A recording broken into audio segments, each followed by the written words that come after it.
Situation রুমে বসে এক অসাধারণ ফিল্ম দেখলেন, আর সেই ফিল্মটি বানালো কে? পশ্চিম এশিয়ার দেশ ইরান। ইরানের মুভি কিন্তু বিখ্যাত মুভি, জানেন তো, অস্কার পায়। ওই দেশের দুঃখ, ওই দেশে শাকিব খান আর অনন্ত জলিল নেই, বুঝছেন নি আপনারা? তো এখন 3 নম্বর ব্রেকিং খবরটি আপনাদের দেই। চীন রাশিয়া কি বলছে আমেরিকাকে নিয়ে জানেন? ওই বেটা ট্রাম্প, ধমক দেশ কেন? তুই ধমক দেওয়ার কে? যুদ্ধবিরতি চা, নত হয়ে চা, আওয়াজ দিবি না। কে বলছে? Vladimir Putin. আর চীন কি বলল? চলেন চলে যাই মূল খবরের মধ্যে। আপনারা যে খবরগুলো জন্য ওয়েট করছেন আমি দেখতে পাচ্ছি। আসসালামু আলাইকুম, অনেকে জহির ফরিদপুর থেকে ভাই কমেন্ট করছেন। কমেন্টে আপাতত না যাই, সংবাদে যায়। অনেকে বিরক্ত হয়, অনেকে খুশি হয়, দুটোই। আমার কিছু দর্শক আছেন, অনেকে অনেক রকম। ভাই, মানুষের একটা জিনিস কি, পজিটিভ থিং। একটা ব্যক্তি, তাকে খুশি করা অনেক বড় কাজ। আপনার হয়তো 10 সেকেন্ড সময় নষ্ট হচ্ছে, কিন্তু জীবনে এরকম অজস্র সময় আমরা নষ্ট করি। হাসপাতালে আমরা যখন রুগীর হয়ে থাকি বা রুগীর পাশে থাকি, দেখবেন অজস্র রাত। আমার অনেক প্রিয় মানুষরা আছেন যারা হয়তো এখন হাসপাতালে আছেন, হয়তো কঠিন ব্যাধি নিয়ে আছেন, অথবা সুস্থ হয়ে ফিরে যাবেন। তাদের সময়গুলোকে একবার চিন্তা করেন, তারা কিভাবে নির্ঘুম রাত কাটায়। আল্লাহ তাদের শেফা দান করুক, দোয়া করি। আবার এমন লোক আছেন যারা রাতে জুয়া খেলে সময় নষ্ট করবেন। সময়টা খুব মূল্যবান। তো মাঝে মাঝে আমার ভাইদেরকে একটু খুশি করতে আমি তাদের নামগুলো উল্লেখ করি, তারা খুশি হন। এটাকে আপনারা নেগেটিভ অর্থে দেখবেন না কখনো। চলেন মূল প্রসঙ্গে চলে যায়। জি শরীফ ভাই, সিলেট থেকে দেখতে পাচ্ছি আপনাকে আমি। ফরিদপুর থেকে জহির। শোনেন, মূল জায়গাটা আজকে বলি। যখন ডোনাল্ড ট্রাম্প তার বাহিনীকে পাঠালেন ইরান অভিযানে, ট্রাম্প তার কমান্ডো বাহিনীকে, মেরিন সেনাদের পাঠালো ইরান অভিযানে। টার্গেট লক হলো ইস্পাহান নিউক্লিয়ার প্ল্যান্ট। কিন্তু তারা দেখালো পাইলট উদ্ধারের নাটক। আজকে দুটো লাইভে এই বিষয়ে ডিটেল বলছি, সেদিকে যাব না, কিন্তু পরবর্তী প্রেক্ষাপটে আসি। তো ডোনাল্ড ট্রাম্প যখন কাসেম সোলাইমানিকে ইরাকের বাগদাদে মিসাইল দিয়ে হিট করে হত্যা করেন, তখনও তিনি সিচুয়েশন রুমে বসে পুরো লাইভ দেখছিলেন। মনে আছে আপনাদের? তো ডোনাল্ড ট্রাম্প এই ব্যক্তি তো একটু কচিখা গ্রুপের লোক, বুঝছেন না? কচিখা গ্রুপ। তার বিরুদ্ধে কিন্তু অ্যারেস্টমেন্ট ফাইল তৈরি হয়েছে, জানেন? অল্প বয়সী মেয়েদেরকে ডট ডট ডট ডট টুট টুট টুট টুট আর কি, বুঝছেন নি আপনারা? এটা হলো সেন্সর টোন। এই মামলা কিন্তু তার ঘাড়ে আছে বলে তিনি এখন আদালতে দৌড়ঝাঁপ শুরু করে দিয়েছে। তো সেই ব্যক্তি ফিল্ম দেখতে পছন্দ করেন, মুভি। তো তিনি সিচুয়েশন রুমে প্রায় বসেন, কন্ট্রোল রুমে প্রায় বসেন। তো তিনি লাইভ দেখেন এবং সঙ্গে সঙ্গে টুইট করেন, আমি আমার বাহিনীকে ধন্যবাদ জানাই, আমার বাহিনী কাসেম সুলাইমানিকে হত্যা করেছে, আমার বাহিনী অমুক তমুক এটা করেছে, আমার বাহিনী কি বলে মাদুরোকে তুলে নিয়ে এসছে, নিকোলাস মাদুরোকে। এগুলো সে বলতে, সিনেমাটিক ভাবে বলতে পছন্দ করেন, তার বীরত্বের গল্প বলতে পছন্দ করেন। ট্রাম্প একটা কথা বলেছে, একটা সুন্দর কথা, যে আমি ব্যর্থ লোকদের আমার সঙ্গে দেখতে পছন্দ করি। যারা কামিয়াব হয়ে গেছে, যারা সাফল্য পেয়েছে, তাদেরকে আমি হিংসা করি। কারণ যারা সাফল্য পেয়েছে তারা শুধু আমাকে তাদের সাফল্যের গল্প শোনায়, আর ব্যর্থ লোকরা আমার গল্প শোনে, বুঝছেন নি? মানে গর্ধবদের সে খুব পছন্দ করে, কারণ গর্ধবদের গল্প শোনানো যায়। তো সেই ট্রাম্প 72 ঘন্টা আগে বসছিলেন সিচুয়েশন রুমে। তার প্রায় 1 ডজনের বেশি, 1.5 ডজনের কাছাকাছি বা উপরে এয়ারক্রাফট ঢুকেছে ইরানে। উল্লেখ পাইলট উদ্ধার, কিন্তু পেছনে ইউরেনিয়াম লুট করা টার্গেট এবং প্রকল্প ধ্বংস, অর্থাৎ ইস্পাহানকে ধ্বংস করা। সিচুয়েশন রুমে বসে ট্রাম্প দেখলেন তার বাহিনী নেমে গেল একটা বিশেষ জায়গায়, যেখান থেকে তারা ইউরেনিয়ামের দিকে ছুটবেন। এরপরে C-130 ব্ল্যাক হককে টার্গেট করে যখন ইরান সিরিজ অ্যাটাক শুরু করলো, ট্রাম্প এই দৃশ্যগুলো লাইভ দেখছিলেন। প্রশ্ন করবেন কি করে লাইভ? প্রত্যেকটা সেনাবাহিনীর সদস্যর গায়ে বডি ক্যাম থাকে, জানেন তো আপনারা? সেখান থেকে তিনি সিচুয়েশন রুম থেকে পুরো দৃশ্য দেখছিলেন, এবং তার চোখের সামনেই তিনি দেখছিলেন একজন একজন করে সেনা মাটিতে লুটিয়ে পড়ছে। তার C-130 ব্ল্যাক হক, তার MQ-9 রিপার ড্রোন পুরো টুকরো হয়ে যাচ্ছে এবং পুরো ধোঁয়া উঠছে। তিনি দেখছেন তার আরো বেশ কয়েকটি যুদ্ধ বিমান, প্রায় 4টি মোট, সব মিলে 12টি এয়ারক্রাফট ধ্বংস হয়ে গেছে তার চোখের সামনে। তিনি সেই ডিপার্টমেন্টকে দেখলেন, তার এক কর্নেল আহত হয়ে মাটিতে পড়ে গেলেন। তখন তিনি বললেন, দ্রুত তোমরা ফিরে আসো, গেম ওভার। পুরো দৃশ্যটা থেকে তিনি কেন এই নির্দেশনাটি দিলেন, যে সূত্রগুলো বলছে যে ট্রাম্প যে উদ্দেশ্যে ইরানে এই বাহিনীটিকে পাঠিয়েছিলেন সেটি ছিল ইস্পাহান ধ্বংস করে ইউরেনিয়াম নিয়ে আসা। কিন্তু ট্রাম্প তার চোখের সামনে দেখলেন 2 বিলিয়ন মার্কিন ডলারের অস্ত্র ধ্বংস হয়ে গেছে। মাত্র একজন পাইলটের জন্য এত বিশাল ক্ষতি হওয়ার কথা না, এতগুলো মার্কিন কমান্ডোর প্রাণ গেল ইরানের অ্যাটাকে, তিনি কল্পনা করেননি। ট্রাম্প এখানে দুটো গেম করতে গেছেন। এক, ইরানের ভেতরে কমান্ডো স্টাইলে অপারেশন করলে প্রতিক্রিয়া কি হতে পারে, নাম্বার 1। নাম্বার 2, ইরান তার এই ধরেন মার্কিনীদের 500, 1000, 1200 এইরকম কমান্ডোকে যদি মোকাবেলা করতে না পারে, তাহলে আমেরিকা খার্ক আইল্যান্ডে আরো বড় অপারেশনে কমান্ডো বাহিনী পাঠাবে।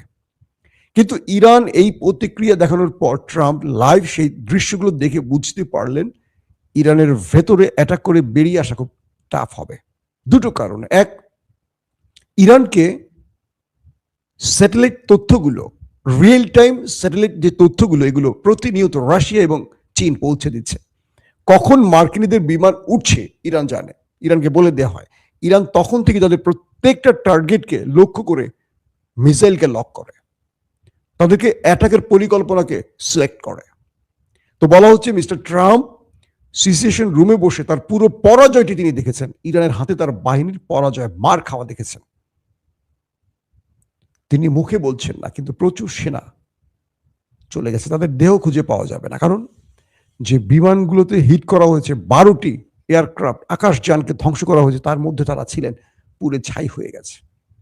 এটা হয়েছে মার্কিন ইতিহাসের সবচেয়ে বৃহত্তম লজ্জাজনক পরাজয়, যেটা আজকে সিআইএ এর প্রধান এবং কয়েকজন সিআইএ অফিসার, সাবেক গোয়েন্দা বাহিনীর এই টপ লিডাররা বলছেন আমেরিকাকে ট্রাম্প বেজ্জতি করে ছেড়ে দিয়েছে, ইরানের কাছে না, বিশ্বের কাছে। আসেন 2 নম্বর খবর। ভ্লাদিমির পুতিন ডোনাল্ড ট্রাম্পকে উদ্দেশ্য করে বলছে, হেই ট্রাম্প, তুমি কথায় কথায় ধমক দেওয়ার কে? তুমি ধমক দাও কাকে? যে ইরানের কাছে মার খায় সে ধমক দেয় কি করে? তুমি যুদ্ধবিরতি চাও, মাথা ঠান্ডা করে আলোচনায় আসো।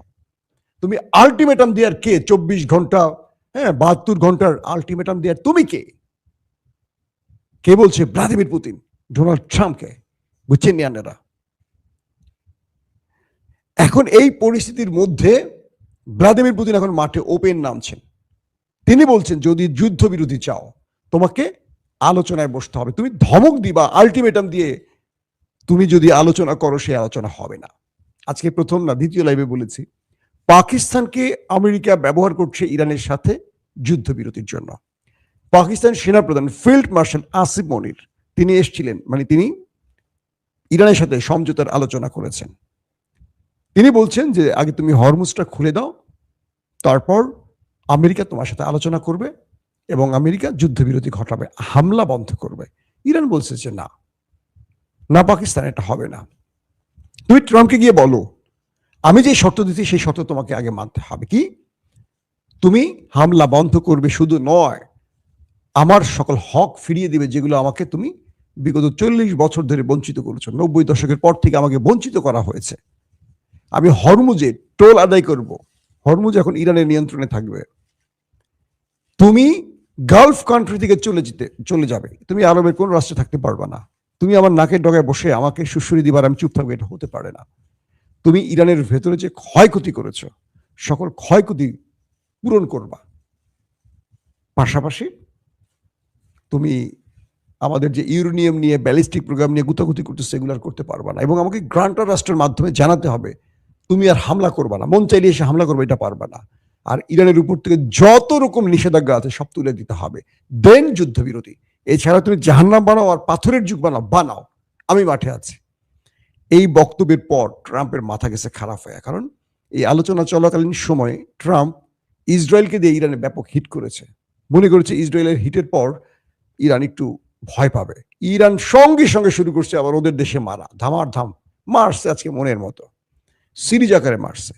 তো আজকে এই মাইরের পর এই যে একটু আগে লাইভটাতে শুরুতে আপনাদের যে বলেছি যে ইরান বলেছে পৃথিবী আজকে নতুন কিছু দেখতে পাবে হয়তো। শত শত বছর ধরে মানুষ যেটার অপেক্ষা ছিল, ইরান তেমন সারপ্রাইজ দেখাতে যাচ্ছে বিশ্বকে। হতে পারে নিউক্লিয়ার টেস্ট। আমার ধারণা চূড়ান্ত নয়, অ্যাজাম্পশন করছে যে হতে পারে ইরান নিউক্লিয়ার টেস্ট করে বসতে পারে, অথবা ইরান এমন কিছু দেখাবে পৃথিবীকে যেটা শত শত বছর ধরে মানুষ অপেক্ষা ছিল। কি হতে পারে সেটা আমরা জানি না সেটাকে, কিন্তু ইরানের কিছু কিছু মাধ্যম এই বক্তব্যটি দিয়েছে। ইরান বলছে আমরা যদি আমেরিকার শর্ত মেনে নেই, আমেরিকা এখন যেহেতু তারা আমাদের হাতে ধোলাই খেয়ে দুর্বল হয়ে গেছে, তারা কিছু সময়ের জন্য রেস্ট নেবে, নতুন করে আরো অস্ত্র যোগ করবে, নতুন করে আরো ফাঁদ তৈরি করবে, নিজেরাই ফলস ফ্ল্যাগ অপারেশন করে বলবে ইরান যুদ্ধবিরতি লঙ্ঘন করেছে এই নামে আন্তর্জাতিকভাবে আরো কিছু বন্ধুদের নিয়ে ইরানের বিরুদ্ধে লেগে যাবে। আবার আমরা যদি শর্ত মেনে হরমুজ খুলে দেই, ওই দেশ দুটো তারা পৃথিবীকে বলবে আমরা পরাজিত হয়ে গেছি, তারা বিজয়ী হয়েছে, বাট তারা আমাদের পরবর্তী আর কোনো শর্ত মানবে না। এরা বিশ্বাসঘাতক এবং এরা প্রতারক। সো সকল শর্ত আগে মানো, তারপর হরমুজ বিষয় সিদ্ধান্ত আসবে। বুঝতে পারছেন? ইরান একদম পাকিস্তানকে দিয়ে ডোনাল্ড ট্রাম্পকে ডাইরেক্ট বলছে তোমার যা খুশি করো, আমাকে হুমকি দেওয়া লাগবে না, বাট এইটুকু মনে রাখো তুমি যা করবা সেম কাজটি আমিও করব। তুমি আমাকে একটা মারলে আমি তোমাকে একটা মারবো, তোমাকে দুইটা মারবো, কিন্তু আমি মারবো তোমাকে, আমি হাত গোটায় রাখবো না। তো এই পরিস্থিতিতে আমেরিকা কোনোভাবেই কুল পাচ্ছে না। 48 ঘন্টার জন্য যুদ্ধবিরোধী ভিক্ষা চেয়েছে ইরানের কাছে, ড্রাম চাচ্ছে, বুঝিনি, কিন্তু সে মানে ইরান রাজি হয় নাই। এরপর 45 দিনে চেয়েছে, ইরান ডাইরেক্ট পাকিস্তানকে বলছে না এটা হবে না, আমার শর্ত মেনে আসো, আমাকে কোনো ফাঁকি দিয়ে প্রতারণা করবো, প্রতারকদের সাথে বারবার আমি এটা করবো না। তুর্কি সিরিজ যারা দেখছেন দেখবেন ওরা কিভাবে বাইজেন্টাইন যারা আছে কিভাবে প্রতারণা করে। তো এরকম প্রতারণা ইরান আর সহ্য করবে না। চীন রাশিয়া ইরানের পাশে শক্তভাবে দাঁড়িয়েছে। চীন বলছে ঠিক আছে তুমি যুদ্ধবিরতি চাও, আমি ইরানের সাথে যুদ্ধবিরতি ঘটাবার জন্য দুতিয়ালি করবো, মধ্যস্থতা করব, তুমি আমাকে কনফার্ম করো ইরান যে শর্তগুলো দিছে তুমি মানবা। তুমি আজকে যুদ্ধবিরতি করবা, মাইর খেছো, ঠ্যাং ভাঙছে, এখন ঠ্যাঙের চিকিৎসা করে এসে আবার মাইর শুরু করবা, তুমি তো সেই জাতি। ইরান তো তোমাকে আস্থায় নিচ্ছে না, ইরান তোমাকে বিশ্বাস করছে না। ইরান বলছে তুমি বিশ্বাসে কাজ করছো, 2 দফা অ্যাটাক করছো, তুমি 2 দফা ইরানের সাথে তোমার আলোচনার মধ্যে অ্যাটাক করছো, আলোচনার মধ্যে অ্যাটাক করে তুমি এখন যুদ্ধবিরতি চাও, ইরান তোমাকে দিবে না। তো ইন্টারন্যাশনাল গ্রান্টের রাস্তায় তুমি টানো যাদেরকে ইরান বিশ্বাস করে, তোমাকে করে না, তোমার এই ওস্তাদকে করে না, নেতানিয়াহুকে, আর আরবকে তো করেই না। আরব তো মহা বিশ্বাসঘাতক, এদের কথা কি বলবো। এখন ইরানের প্রশ্ন, ইরান বিশ্বাস করবে কাকে? হয় পাকিস্তানকে, না তো তুরস্ককে। আর যদি পাকিস্তান তুরস্ক থাকে, এটা তো আমেরিকার উপরে মোস্তানি করতে পারবে না, পারবে কে? চীন রাশিয়া, এরা পরাশক্তি। পাকিস্তানকে একটা চটকানা দিলে পাকিস্তান উঠে পড়ে দৌড় দিবে আসিফ মনির আমেরিকার থাপ্পড় খেয়ে। পাকিস্তান আর বাংলাদেশের বিশ্বের দরবারে কোনো অবস্থান আছে?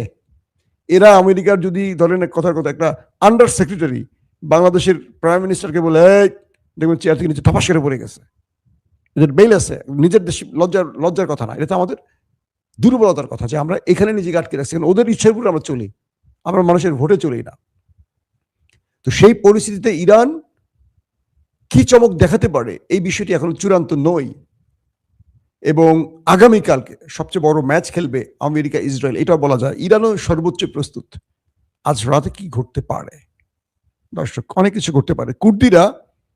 কুর্দিদের ইরানের বিরুদ্ধে লাগাবার জন্য আমেরিকা অস্ত্র দিয়েছিল, কুর্দিরা সেই অস্ত্র নিয়ে কেটে পড়েছে।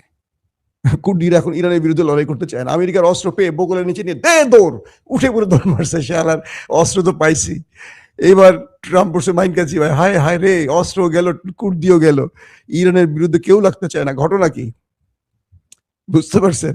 এখন সবাই ইউরোপ, ফ্রান্স ফোন দেয় গোপনে গোপনে, হ্যাঁ ইরান তেল লাগবে তোমার পক্ষে, কিন্তু আমি কথা বলছি, দেখো আমার ভূমি ব্যবহার করতে দিই নাই, আকাশ ব্যবহার করতে দিই নাই। জার্মান ফোন দিচ্ছে, হ্যাঁ ইরান কি অবস্থা, একটু তেল লাগে যে, আমার হারিকেন চারাক নিভে যাচ্ছে। স্পেন কয় আমি কিন্তু তোমার পক্ষেই আছি, ইরান স্পেনের জাহাজ যেতে দিচ্ছে, তুমি আমার পাশে একদম ঠিক জায়গায় আছো, তুমি আমার প্রকৃত বন্ধু। এখন ইউরোপ ইরানকে ফোন দেয়, চুপি চুপি যোগাযোগ করে। আর একটা মজার কাহিনী ঘটছে, ইরানের যারা রাষ্ট্রদূত, পৃথিবীর প্রতিটা দেশে ইরানের এম্বাসি আছে না, ওইখান থেকে এরা একটা খেলা শুরু করছে। এরা আসলে মিডিয়ায় ওস্তাদ। ইরান কি করছে শোনেন, এরা কি করছে, ট্রাম্পের বিরুদ্ধে, আমেরিকার বিরুদ্ধে এমন এমন ট্রল করতেছে পুরো দেশে বসে। ধরেন বাংলাদেশে ইরানের যিনি অ্যাম্বাসেডর বা তাদের সেক্রেটারি যারা গুরুত্বপূর্ণ পর্যায়ে আছে, তারা যখন কিছু লেখে সোশ্যাল মিডিয়া, পুরো বাংলাদেশের গণমাধ্যমে আসে, স্বাভাবিক, বা আমাদের সোশ্যাল মিডিয়া আমরা ভাইরাল করে দিই। ইরানের এই অ্যাম্বাসেডর বা তাদের যে দূতাবাসের কর্মকর্তারা আছেন, তারা এমন এমন ট্রাম্পকে ব্যঙ্গ করে ট্রল করছে, আমেরিকাকে ব্যঙ্গ করে ট্রল করছে, যেগুলো পুরো পৃথিবীতে এখন হ্যাভি ভাইরাল ইস্যু। ট্রাম্পকে মোটামুটি দেখবেন এআই দিয়া ট্রাম্প আর নেতানিয়াহুর টাইটানিকের ভিডিও বানাইছে। হ্যাঁ, ট্রাম্প হইলো কেট না, নায়কটা হয় কি ট্রাম্প আর নায়িকাটা হয় নেতানিয়াহুর। এদিকে সেই মিউজিকের মানে ভিডিও টিডিও বানাইছে। আবার দেখা যায় খামিনি তেল নিয়ে বসে রয়েছে, সবাই গিয়ে তেল নেয়, খামিনি তেল দেয়। ট্রাম্প চিন্তা করছে সারা তেলের ড্রাম না, আমি পুরো তেলের খনি নেব। সে নিয়ে দিছে দৌড়, এরপরে খামিনি দিছে সুইচ টিপ, ট্রাম্প ওইটা নিয়ে মিসাইলের মধ্যে আকাশে চলে গেছে ওইটা। মানে ট্রাম্প একেবারে খমিনির টিপ খায় উপরে চলে গেছে। এই যে ব্যঙ্গ জিনিসগুলি এখন দুর্দান্তভাবে ইরান পৃথিবীতে ছড়াচ্ছে। মিস্টার ট্রাম্প এখন মন খারাপ করে সিচুয়েশন রুমে বিছানা করে বসে আছে। হাই ইরান, এটা কি হলো? আল্লাহ হাফেজ। ওপেন দাইস মানে সত্যকে সত্য বলা, মিথ্যেকে মিথ্যে বলা। আমরা শোনা কথা নয়, চোখে যা দেখি তাই বলি।